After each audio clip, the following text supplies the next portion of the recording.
Tenemos la aplicación de moda, ¿no? El FaceApp, donde vemos cómo envejecemos, ¿no? Ese filtro de edad, bueno, pues que se ha hecho viral, pero que entraña una serie de consecuencias y de peligros. Parece un acto muy sencillo, gracioso, divertido, pero... A ver, no solamente es esta aplicación, hay varias aplicaciones que hacen lo mismo.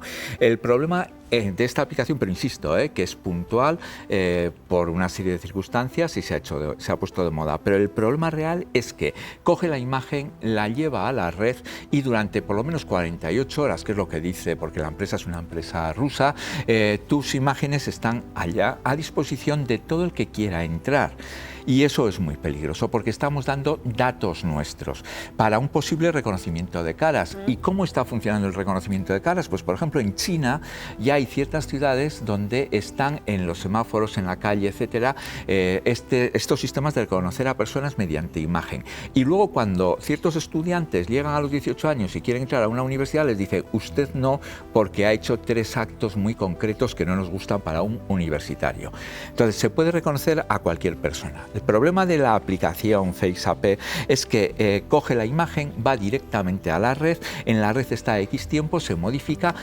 Determinadas empresas pueden tomar esas imágenes que en ese momento son libres, porque cuando uno se baja una aplicación rara vez lee toda la normativa y toda la letra pequeña. Entonces esas imágenes quedan a disposición de grandes entidades que pueden hacer con ellas lo que quieran, sobre todo por ejemplo suponer cómo va a ser una persona dentro de 10 años y crearle una identidad.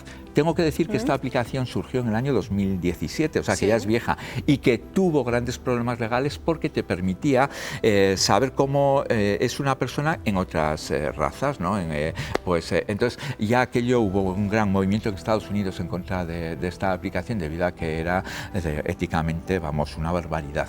Y ahora pues ha surgido la misma aplicación, pero para ver cómo envejecemos. Mucho cuidado. Mucho cuidado. Bueno, mostramos o realmente renunciamos a nuestra privacidad de forma voluntaria, pero de la misma manera que, por ejemplo, en Facebook, en Instagram o en otras redes, o este es un paso más que complica más nuestra existencia. Un paso más, porque si uno se mete en una aplicación europea, está sometido a toda la legislación europea y en un momento determinado pues podría organizar, digamos, una serie de recursos o proponer, etcétera. En este caso es un problema porque vamos directamente, insisto, el procesamiento se hace en Internet y está a disposición de cualquier empresa.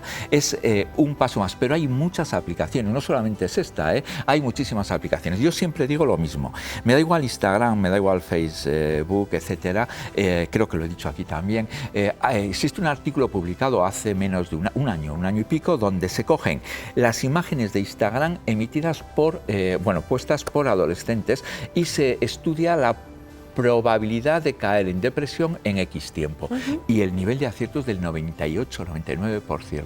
Entonces, hay personas que están estudiando con tus imágenes que las dejas a libre albedrío, pero en este caso se da la circunstancia de que también, aunque no hay un GPS activado para saber la localización de la persona, por ciertas historias pueden incluso localizarte. Entonces es un problema muy gordo el que estamos viviendo y aquí o ponemos legal, ¿no? O no hay Eso problemas. es porque parece imparable. Está claro que es difícil hacer pedagogía y que llegue a todo el mundo y que muchos o miles de personas o millones renuncien a utilizar aplicaciones de esta naturaleza. Estamos viviendo en esta sociedad. Pero, ¿qué dice la ley? O al menos, ¿qué se espera de la legislación? Pues se espera sobre todo una actualización. En Europa, lo que se está haciendo es tarde y mal, pero se está haciendo. Se espera que estén al día de los últimos acontecimientos o de los últimos descubrimientos en inteligencia artificial. Esto es una parte de la inteligencia artificial, luego está la parte de medicina, por ejemplo, la parte industrial, que es la bomba. Pero esta es la parte negativa del procesamiento de datos. Entonces se espera una legislación correcta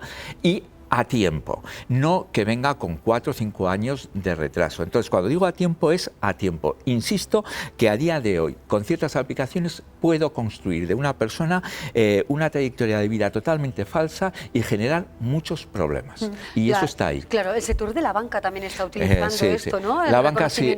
A ver, es que hay, la banca, pues gracias a Dios, está utilizando también otros sistemas de bases de datos mucho más seguros, etcétera. Pero, por ejemplo, cuando alguien dice suba a la nube las cosas, pues bien, subes a la nube, pero cuidado a ver cómo las subes. La banca tiene sistemas propios, pero aun y todo así, el hackeo es, muy, entre comillas, grandes expertos lo pueden hacer perfectamente.